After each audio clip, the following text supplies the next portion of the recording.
Captain Jake Morrison sipped his coffee as he watched the asteroid miners work outside his ship. The EDF Guardian floated near the mining platform, keeping watch for pirates or equipment failures. It was a boring job, but someone had to protect the miners who kept Earth supplied with rare metals.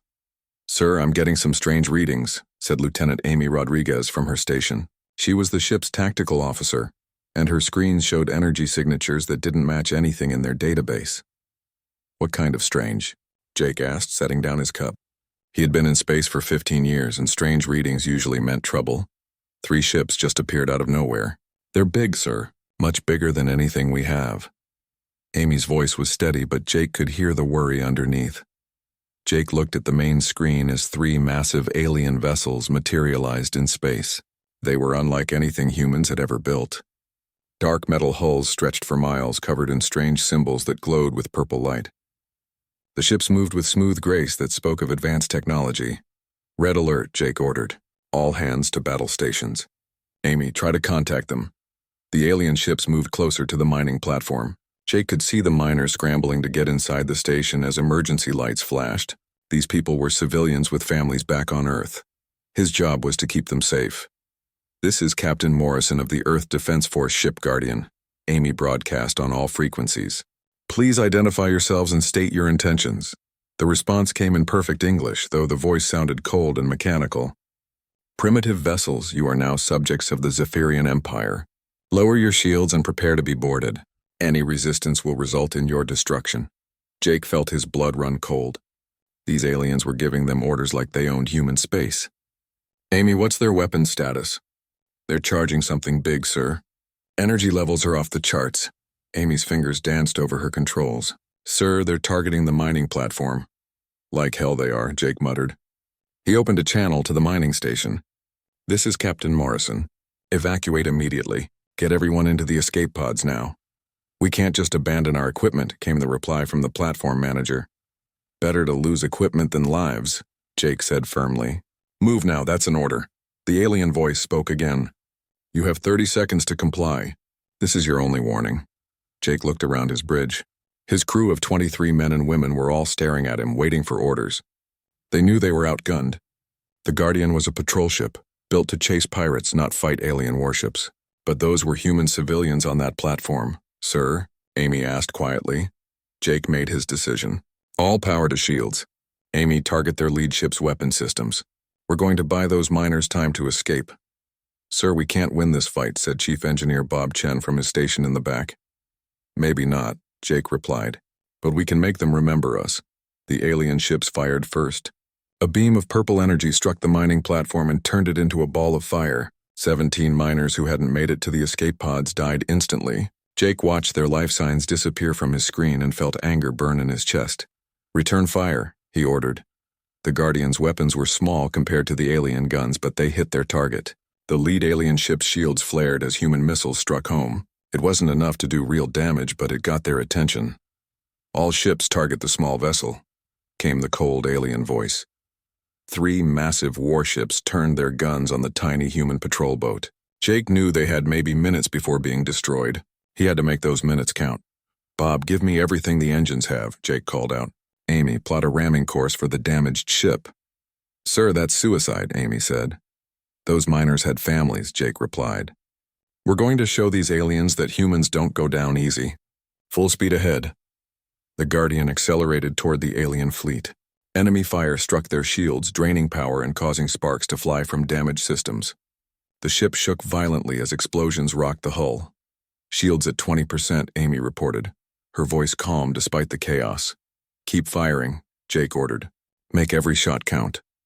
The Guardian fired everything it had as it rushed toward the alien ships.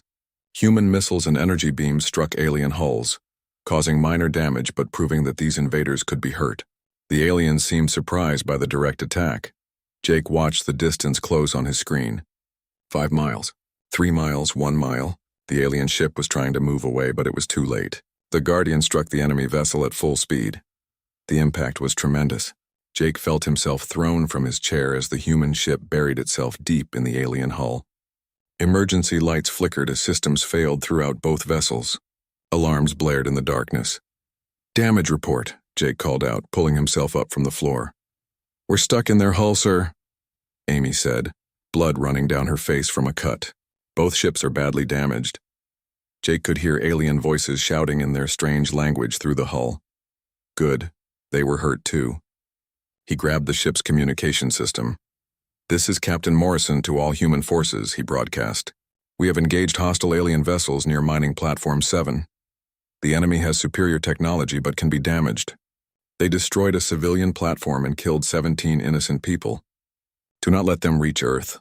The ship shuddered as the aliens tried to break free. Jake knew the Guardian was finished, but maybe their sacrifice would warn Earth about what was coming. Sir, the other alien ships are pulling back, Amy reported. They're leaving. Jake smiled grimly. The aliens were retreating, probably to report back to their commanders. Let them go.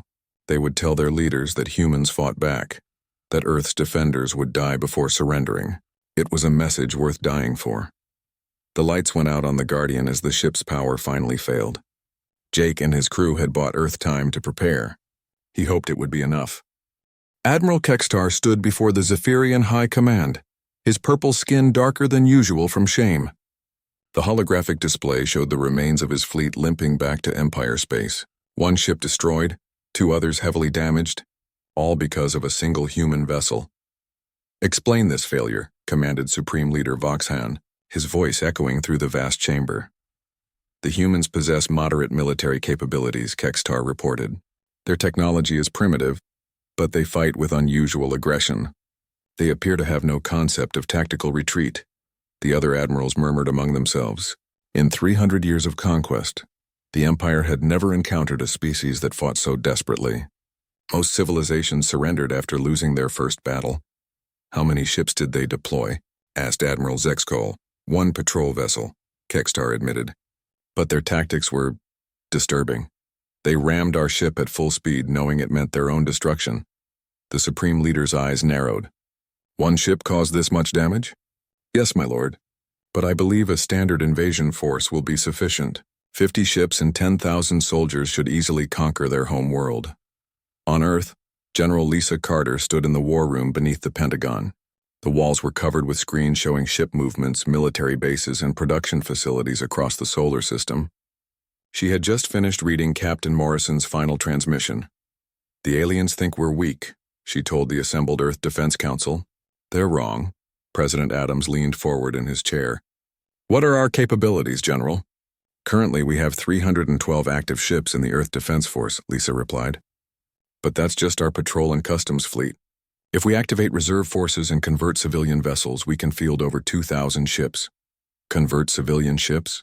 Asked the Secretary of Defense. Every cargo hauler can be fitted with weapons, Lisa explained. Every mining laser can be used as a gun. Every transport can carry soldiers or supplies. The aliens have no idea what they're facing.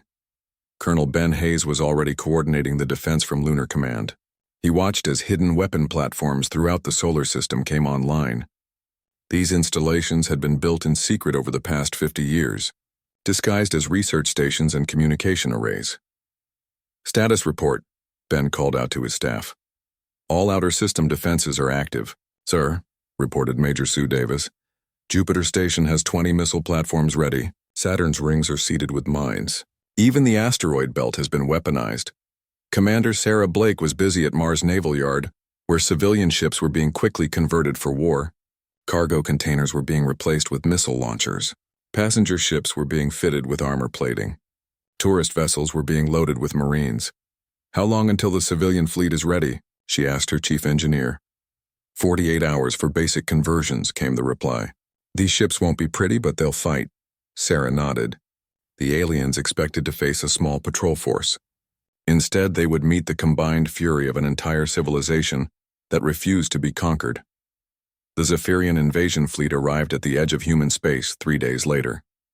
Admiral Kextar commanded 50 of the Empire's finest warships, carrying 10,000 elite soldiers. He expected quick victory against the primitive humans. Sir, I'm detecting multiple energy signatures, reported his sensor officer. Many more than expected. Kextar looked at the tactical display and felt his confidence waver. Instead of the small defense force he anticipated, hundreds of human ships were moving to intercept his fleet. Some were clearly military vessels, but others looked like converted civilian craft. "How many ships?" he demanded. "Over 400 and counting, sir. They're still emerging from behind planets and asteroids." Captain Ryan Murphy led the first wave of converted cargo ships. His vessel had been hauling grain to Mars just a week ago. Now it bristled with missile launchers and carried a crew of volunteers who had never seen combat. "Remember, we're not soldiers," Ryan told his crew over the comm. "We're just people defending our homes. Stay close to the military ships and follow their lead." The battle began when human fighters swarmed toward the alien fleet. These small, fast ships had been launched from hidden bases throughout the solar system. The Zephyrians tried to shoot them down, but there were too many targets. Commander Kate Sullivan coordinated the civilian evacuation from Earth's orbital stations. Passenger liners and cargo ships carried millions of people to safety, while also serving as decoys to confuse alien targeting computers. "Decoy Fleet 7 is in position," she reported. "The aliens are wasting shots on empty ships." The Zephyrian fleet found itself surrounded by human vessels of every size and type. Military destroyers fought alongside converted fishing boats. Luxury yachts fitted with missiles attacked next to heavy cruisers. Even garbage haulers had been armed and sent into battle. Admiral Kextar watched in growing horror as his ships took damage from all directions. These humans fought like wild animals, throwing their lives away for minor tactical advantages. Several human ships had rammed his vessels, causing massive damage. "Sir, the humans are boarding our ships," reported his tactical officer. "They're fighting in the corridors." Major Tom Bradley led one of these boarding parties. His Marines had cut through the hull of a Zephyrian cruiser and were fighting their way to the bridge. The aliens were better armed, but they had never faced humans in close combat. "Keep moving," Tom shouted as his men advanced through the ship's narrow hallways. "Don't give them time to regroup." The Zephyrians fell back in panic. These humans fought with knives and clubs when their guns ran out of ammunition. They used their own bodies as weapons, grappling with alien soldiers in zero gravity. It was warfare beyond their understanding. Lieutenant Commander Nick Foster reached the bridge of Admiral Kextar's flagship, just as the alien commander was ordering a retreat. The human officer was bloody and exhausted, but his eyes burned with determination. "This is for the miners you murdered," Nick said as he raised his weapon. Kextar barely escaped to his shuttle as human soldiers overran his ship. As his fleet retreated toward Empire space, he stared at the tactical display in shock. Nearly half his ships were gone, destroyed by humans who fought with impossible courage. The retreat from human space marked the first major defeat in Zephyrian military history. As the surviving ships limped home, their crews spread stories of human ferocity that would soon terrify the entire Empire. The battle for Earth's orbital space had become a nightmare that Admiral Kextar would remember for the rest of his life. Human ships came from everywhere at once like angry bees defending their hive. What should have been a simple conquest had turned into the bloodiest defeat in Zephyrian history. Captain Ryan Murphy guided his converted cargo hauler through the debris field where once proud alien warships now drifted as burning hulks. His crew of former merchants and farmers had somehow survived 3 direct battles with enemy cruisers. Their ship looked like a wreck, but it was still fighting. "Another alien patrol coming in from the asteroid belt," called out his navigator, Jenny Walsh. She had been hauling tourists to Mars just 2 weeks ago. Now she tracked enemy movements with the skill of a veteran officer. "Let them come," Ryan replied. "We've got plenty of missiles left." The human strategy made no sense to the Zephyrian commanders. Instead of protecting their valuable military ships, humans threw converted civilian vessels into the most dangerous battles. Cargo haulers attacked heavy cruisers. Passenger liners rammed enemy destroyers. Even small private yachts had been fitted with weapons and sent against warships 50 times their size. Commander Kate Sullivan coordinated this chaos from her command ship, a former cruise liner now bristling with communication equipment. Her screen showed hundreds of civilian vessels engaged in combat throughout the solar system. "Mining ship Northern, Star is requesting permission to ram the enemy flagship," reported her communications officer. "Denied," Kate replied quickly. "Tell them to use their drilling laser instead. We need that ship for the next phase." The Zephyrians had no answer for human tactics. Their military doctrine was based on logical principles. Preserve valuable resources, retreat when facing superior odds, surrender when defeat was certain. Humans seemed to follow none of these rules. Major Tom Bradley had been leading boarding parties against alien ships for 6 hours straight. His Marine unit had captured 3 enemy vessels and was now fighting through the corridors of a 4th. The aliens had better weapons and armor, but they couldn't match human determination in close combat. "They're falling back to the engine room," reported Sergeant Mike Torres, his uniform torn and bloody from the fighting. "Should we pursue?" "Of course we pursue," Tom replied, reloading his rifle. "We don't leave jobs half-finished." The Zephyrian soldiers retreated deeper into their own ship, unable to understand why these humans kept advancing despite taking heavy casualties. In their culture, a unit that lost 30% of its strength would surrender honorably. These humans had lost half their number and were still attacking. Lieutenant Commander Nick Foster was having similar success on Admiral Kextar's flagship. His team had fought their way from the docking bay to the command center, leaving a trail of disabled alien equipment behind them. The enemy kept retreating, apparently shocked by human willingness to fight at close range. "Sir, we've secured the computer core," reported Chief Petty Officer Dan Garcia. "The aliens are trying to delete their files." "Stop them," Nick ordered. "We need that intelligence." The human boarding team rushed forward, using improvised weapons and hand-to-hand combat techniques that the aliens had never encountered. Zephyrian warriors were trained to fight with energy weapons at long range. They had no experience with humans who carried knives and clubs as backup weapons. Admiral Kextar watched his bridge displays with growing panic. Human forces were everywhere, attacking from all directions with no apparent coordination, yet somehow working together perfectly. His tactical computers couldn't predict their movements because humans didn't follow logical battle patterns. "Sir, 3 more boarding parties have entered the ship," reported his security chief. "They're fighting in the lower decks." "How is this possible?" Kextar demanded. "These are merchant vessels and civilian pilots. Where did they learn to fight like this?" His intelligence officer pulled up human communication intercepts on the main screen. "Sir, I think you need to see this.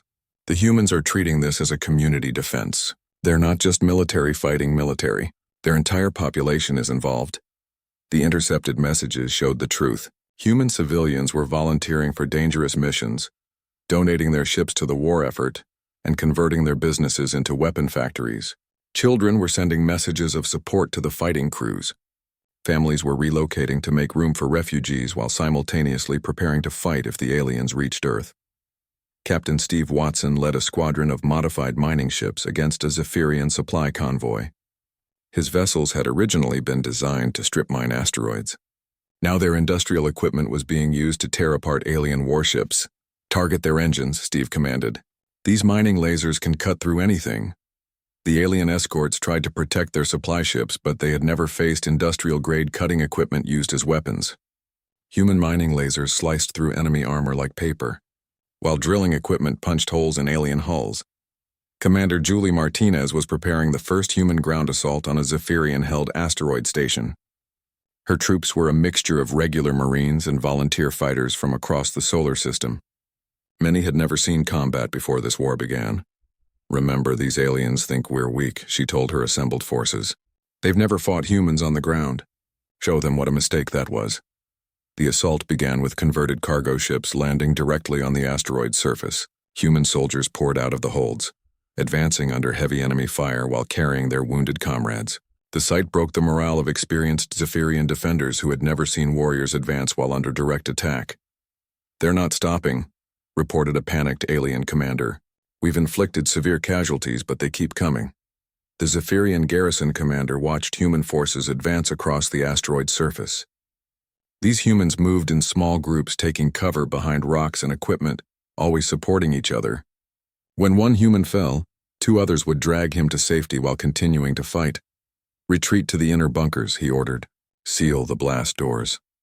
But the humans had brought mining equipment to the asteroid assault as well. Industrial drills and cutting torches made short work of blast doors that were supposed to withstand military explosives. The aliens found themselves trapped in their own fortifications as humans cut through their defenses. Admiral Kextar finally gave the order to retreat when human boarding parties reached his flagship's bridge.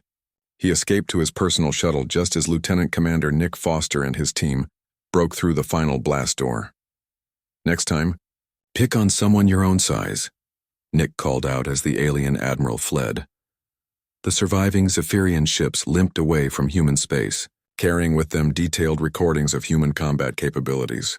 These records would soon reach the Empire's high command, where military analysts would study them in growing horror. The humans had deployed over 800 vessels in the defense of their system. They had converted civilian ships into warships overnight. Their entire population had mobilized for war as if it were a natural disaster requiring community response.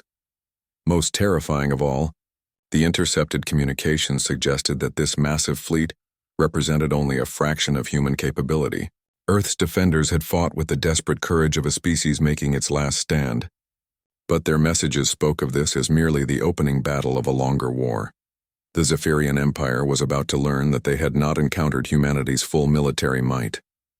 They had simply made the mistake of attacking humanity's home. The Zephyrian High Command Chamber had never been so quiet. Military leaders who had conquered dozens of worlds sat in stunned silence as they reviewed the battle reports from human space.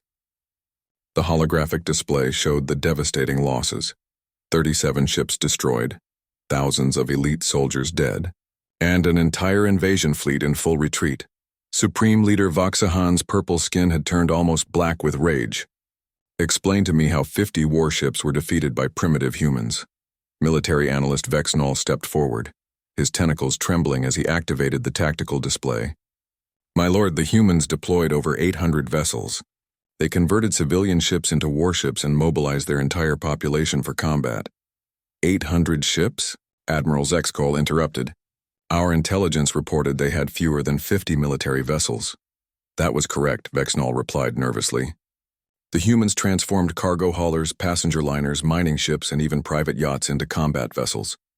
They weaponized their entire civilian fleet in a matter of days. The assembled admirals muttered among themselves. No civilized species had ever militarized their civilian population so quickly.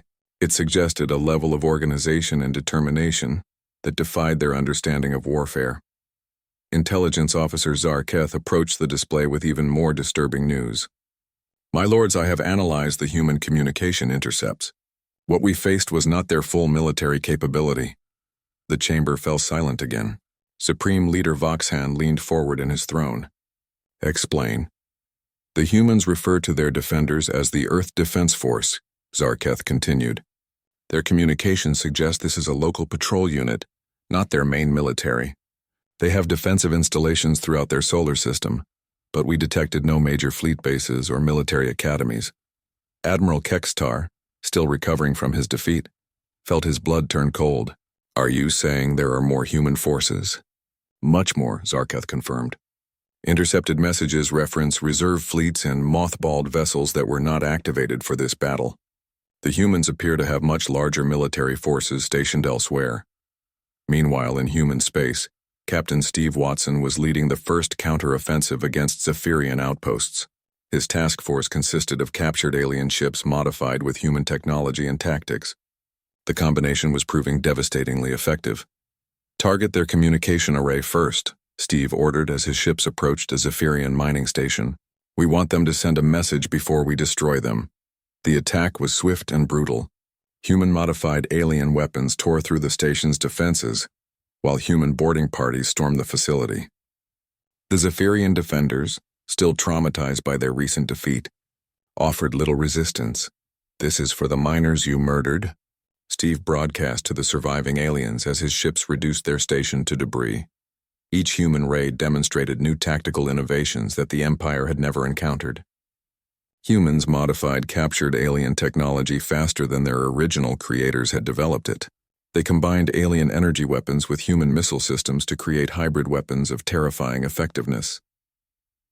Commander Julie Martinez was leading similar attacks on Zephyrian colony worlds.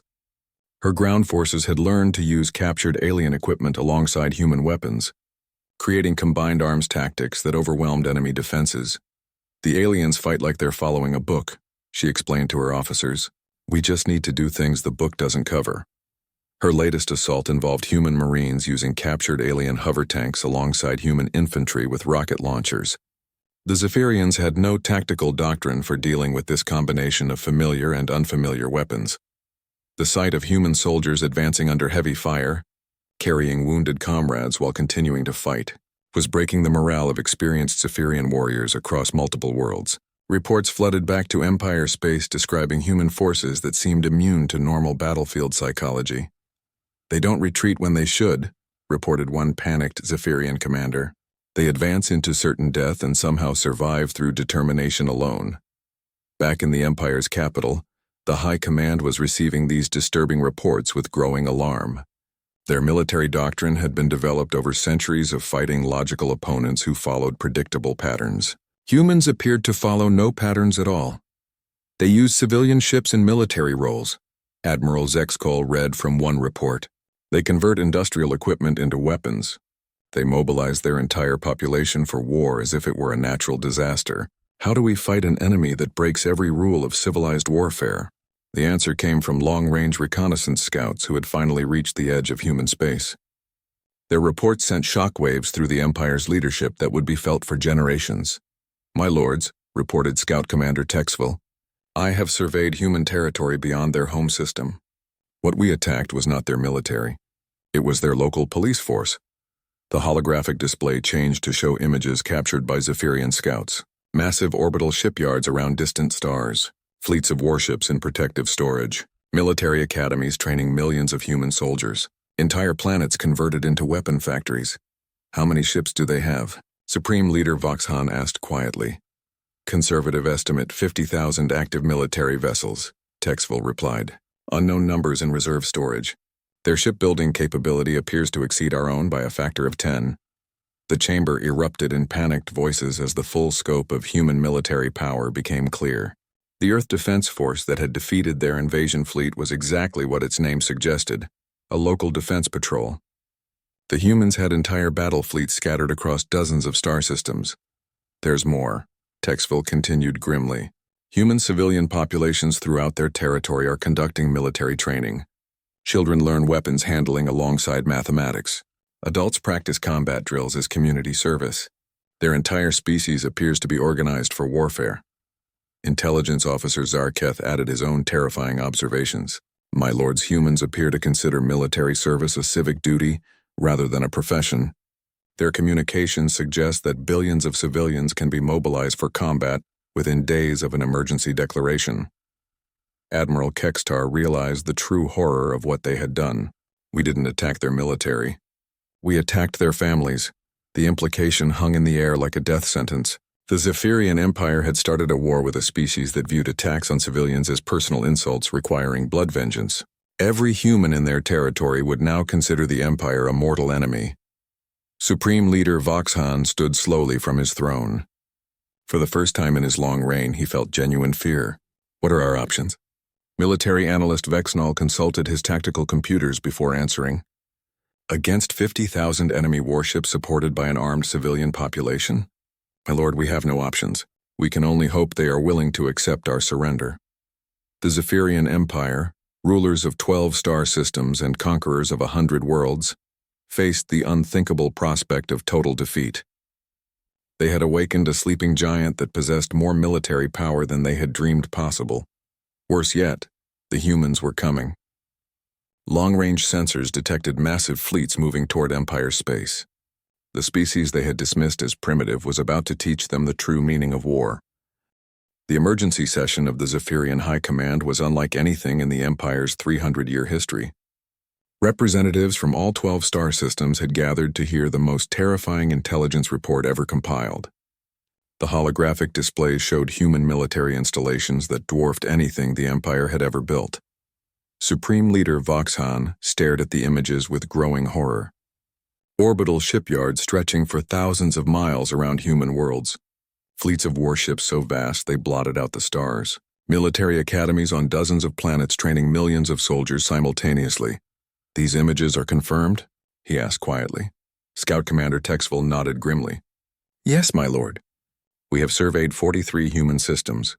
Every single one contains massive military installations. What we thought was their home defense fleet was actually a border patrol unit." Intelligence Officer Zarketh activated another display showing intercepted human communications. "My lord, the humans refer to the Earth Defense Force as their neighborhood watch. Their actual military is organized into numbered fleets with names like 1st Expeditionary Force and Deep Space Combat Command.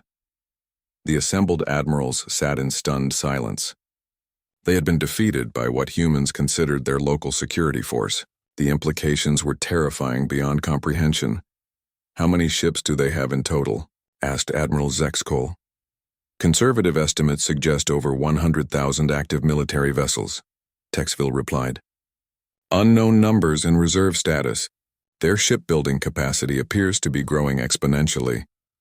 At the edge of Zephyrian space, Admiral Tyler Johnson commanded the first human expeditionary fleet as it approached the Empire's border.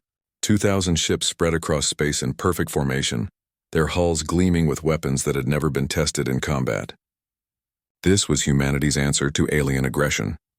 "Open a channel to all Zephyrian forces," Tyler ordered from the bridge of his flagship. The UES Retribution, his communication officer, Lieutenant Lisa Wong, established contact with the nearest Zephyrian outpost. "Channel open, sir." Tyler's message was broadcast throughout Empire space with the cold efficiency of someone accustomed to command. "This is Admiral Tyler Johnson of the United Earth Space Forces. I command the first expeditionary fleet of 2,000 vessels carrying 500,000 soldiers. We are here to discuss your attack on human civilians." The message was received at every Zephyrian military installation within 50 light years. Panic spread through their ranks as they realized the scale of human military power. 2,000 ships in a single fleet. 500,000 soldiers in one unit. The numbers defied their understanding of military logistics. "They're larger than our entire military," whispered one Zephyrian commander to his staff. General Patricia Williams, Supreme Commander of Human Forces, arrived at the Zephyrian capital system 3 days later with an even larger fleet. 5,000 ships emerged from hyperspace in perfect formation, their mere presence causing widespread panic among the alien population. Her flagship, the massive UES Vengeance, was larger than most Zephyrian space stations. Its weapon arrays could devastate entire worlds, and its armor could withstand anything in the Empire's arsenal. It was a ship built for one purpose: to project human power across the galaxy. "This is General Williams," she broadcast to the Zephyrian High Command. "I am here to accept your unconditional surrender." The transmission reached the capital world just as Supreme Leader Vox Han was reviewing the latest casualty reports. Human raids had destroyed over 100 Zephyrian installations in the past week. Their forces were being systematically dismantled by an enemy that seemed to appear everywhere at once. "Sir, the human fleet is requesting permission to enter our system," reported his communications officer. Vox Han looked around the command chamber at his remaining advisors. These were the survivors of a military leadership that had been shattered by human tactics they couldn't understand. Fear showed clearly in their alien eyes. "Grant them permission," he said quietly. "We have no choice." General Williams' ultimatum was simple and devastating. "The Zephyrian Empire will pay reparations for the murder of 17 human civilians.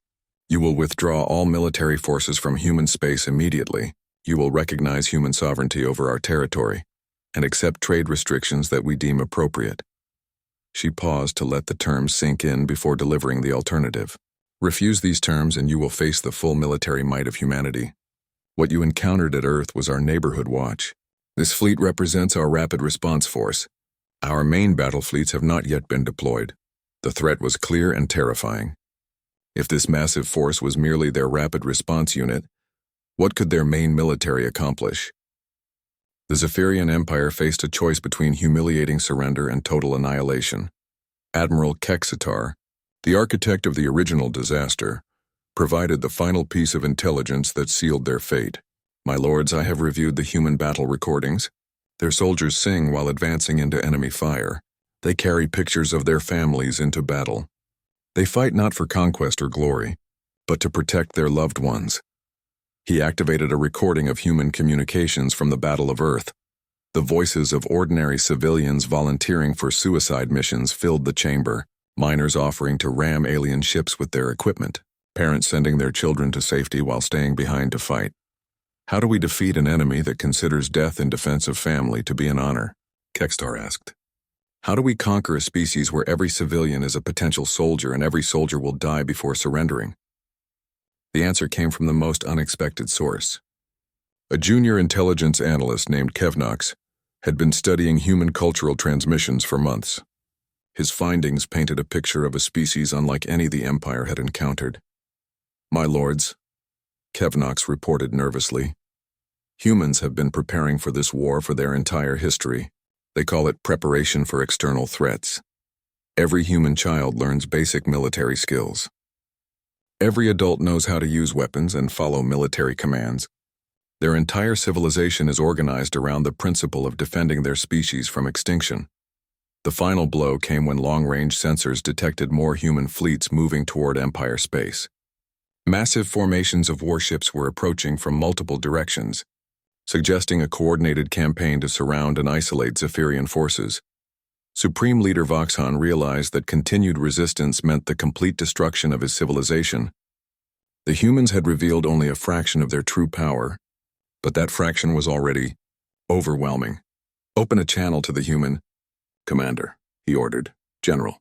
Williams received the Zephyrian surrender with the cold satisfaction of someone who had expected no other outcome. "Your empire will withdraw to your core systems immediately. Human observers will monitor compliance with our terms. Any future aggression against human interests will result in the complete military occupation of your territory." As news of the surrender spread through the galaxy, other alien civilizations received a message that would change interstellar politics forever.